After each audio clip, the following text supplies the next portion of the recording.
If you really stop to look at a mousetrap, it's honestly like a masterclass in psychological manipulation. Oh, absolutely. Because the target only sees the reward, right? While the actual mechanism of destruction is just sitting right there, completely visible, but they just ignore it. Right, yeah. Because the mouse just doesn't have the cognitive framework to process the wooden base or the heavy metal spring. It Exactly. just sees an unearned caloric windfall, commits. Hmm? But humans, on the other hand, we actually possess that cognitive framework, yet we still bypass it entirely when presented with our own version of the cheese. We really do. I mean, replace a piece of cheddar with, say, a ridiculously cheap apartment in a major metropolitan city, and suddenly we are completely blind to the giant metaphorical metal spring hovering right over our heads. Yeah, we rationalize the danger away. Right. We tell ourselves, the market is finally turning in our favor, or that we just stumbled onto a hidden gem. It's the cognitive dissonance born from economic desperation. Wow. We want the bargain to be real so badly that we actively suppress our own survival instincts. And in the Sunday Suspense Hindi story, Shanti Niwas, the protagonist, Aman, steps right into that exact trap. He really does. If you've read or listened to the original story, you probably already know the tragic arc of Aman moving into this deeply unsettling house in Kolkata. But today, for this deep dive, we are going to look past the surface level scares. We're digging into the mechanics of it. Exactly. We are going to examine the psychological and cultural mechanics that make this story so ruthlessly effective. We're looking at how the author weaponizes our modern socioeconomic anxieties, systematically strips away our illusions of safety and traps us in a cyclical nightmare. The genius of the narrative doesn't really lie in the ghosts themselves, Mhm. but in the mundane, almost contractual nature of the horror. The supernatural threat in Shanti Niwas actually requires consent to operate. Okay, let's unpack this, because that consent is formalized in the very first scene with the landlord. Right, the key handover. Yeah. Hmm. Aman has scored this massive room for shockingly low rent. He gets the keys, and the landlord gives him one highly specific condition. He says, after 12 midnight, if any sound comes from the upstairs room, do not open the door. Such a specific warning. And Aman just laughs it off as a cheesy horror trope. He treats a supernatural warning like a modern internet user blindly clicking accept on a 50-page terms of service agreement. That's a perfect analogy. Right, he just wants the product. He doesn't care what rights he just signed away. What's fascinating here is how that verbal lease agreement basically functions as a magical binding contract.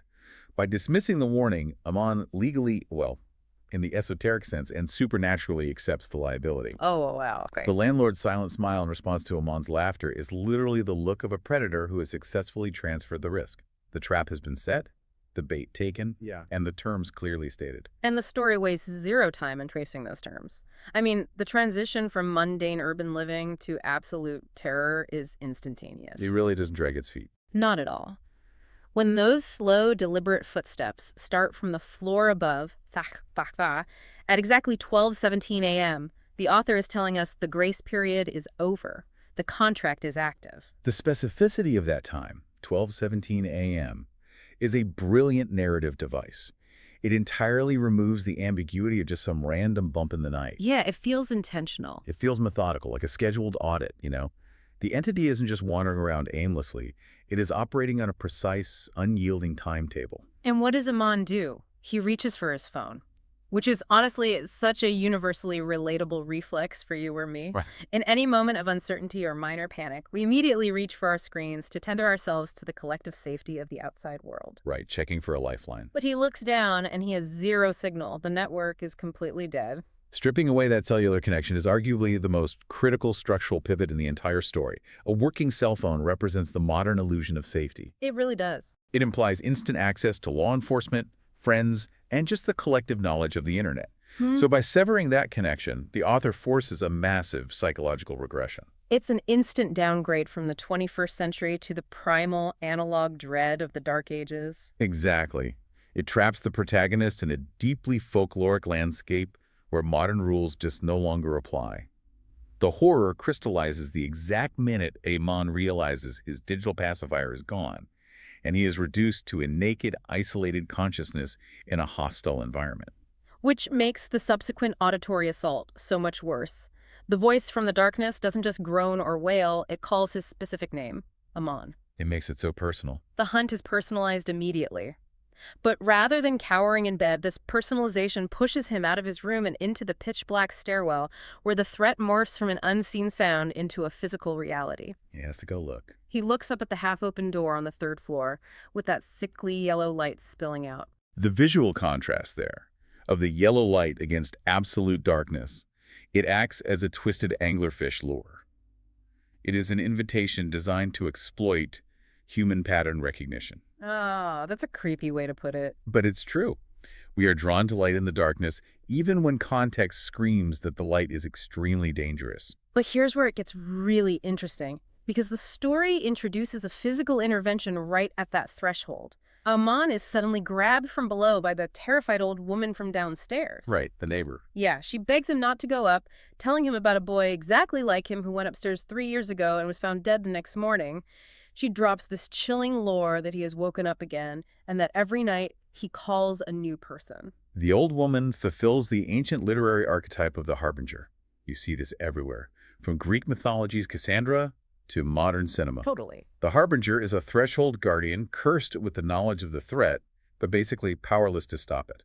Her narrative function is to validate the existence of the horror and establish the concrete stakes for the protagonist. I've got to present a theory here, though, because I've always had a massive bone to pick with protagonists in these situations. Normally, when a character ignores a terrified local who explicitly details a gruesome history, we just write it off as bad horror logic. Oh, sure, the don't go in there trope. Exactly. If a neighbor looks you in the eye and confirms a lethal threat is currently active upstairs, your primal survival instinct should demand you barricade your door and arm yourself. Why on earth doesn't Amen keep ascending? It seems totally counterintuitive, I agree, but it actually aligns perfectly with the psychology of trauma and fear. When the harbinger validates the threat, the human brain often struggles to tolerate the suspense of an undefined doom. Wait, really? Yeah, hiding in a room waiting for an omnipotent force to eventually breach the door creates a state of unbearable passive helplessness. So he's not, like, bravely investigating. He's desperately trying to regain a sliver of agency. Precisely. By moving toward the threat, the protagonist attempts to map the unknown, turning an abstract horror into a concrete problem that might theoretically be solved. It is the illusion of control. Unfortunately, in this narrative, the trap is specifically designed to exploit that exact psychological response. And the trap knows exactly what bait to deploy to seal the deal. Just as the old woman finishes her warning, the voice calls out from upstairs again. Aman, come quickly. But the text highlights a devastating shift. The voice changes. The voice now sounds exactly like Aman himself. It is his own vocal cords echoing down from the forbidden third floor. If we connect this to the bigger picture, the introduction of the exact vocal match signifies the shift from a conventional ghost story into the realm of the doppelganger. Which is terrifying. It is. In global folklore, hearing or seeing one's own double is the ultimate omen of death. But psychologically, it functions as a cognitive short circuit. The story claims that Aman climbs the remaining stairs, driven by a mix of fear and curiosity. But, I mean, I'm pushing back hard on that framing. Well, you don't buy the curiosity angle. Not at all. Curiosity is what makes you look out the window when you hear a car alarm. If I hear my own exact voice calling me from a haunted attic, my curiosity completely flatlines. The survival instinct should override everything, demanding immediate evacuation. Well, you're assuming the survival instinct remains intact when confronted with a paradox. When a primitive part of your brain registers your own voice coming from an external source, it shatters your sense of singular identity. Oh, I see what you mean. The ascent of those final stairs isn't driven by curiosity. It's the psychological gravity of a fractured self trying to reunite. The architecture of the house mirrors this internal collapse. Moving upward to the third floor symbolizes a descent into his own subconscious. And what a deeply disturbing subconscious staging area it is. He walks into a room covered in strange marks and old photographs, and in the center sits a chair facing away from him. The classic reveal. When he stammers out, "Who is it?" and the chair turns, it's him. Same face, same clothes, same eyes. It is a perfect physical duplicate. This is why the doppelganger is fundamentally more terrifying than a traditional monster. A werewolf or a vampire threatens your biological existence, right? They want to consume you. Right. A doppelganger threatens your metaphysical uniqueness. Mm-hmm. It is a walking, breathing assertion that you are redundant. The terror lies in the realization that your identity, your autonomy, and your place in the world have already been stolen before any physical violence even occurs. And the duplicate's calm demeanor just twists the knife. The entity smiles and states it has been waiting for him for 3 years. It completely confirms the old woman's timeline, meaning the boy from 3 years ago didn't just die up there, he became this mechanism. Yeah, and Amon's attempt to rationalize the situation by muttering, "This is a dream," is his brain's final, desperate attempt to force an impossible reality into a manageable box. But the duplicate shatters that box completely. The duplicate laughs and delivers the ultimate fatal line of the story. No, now you will be the one downstairs. The door slams, the lights cut out, and Amon's scream echoes through the It's so house. bleak. But the true horror is what happens next. The narrative immediately cuts to the very next morning. Sunlight is pouring in. A brand new prospective tenant is standing there, and the landlord hands over the keys, repeating the exact same warning, word for word. The seamless reset of the cycle, without missing a single beat, is devastating.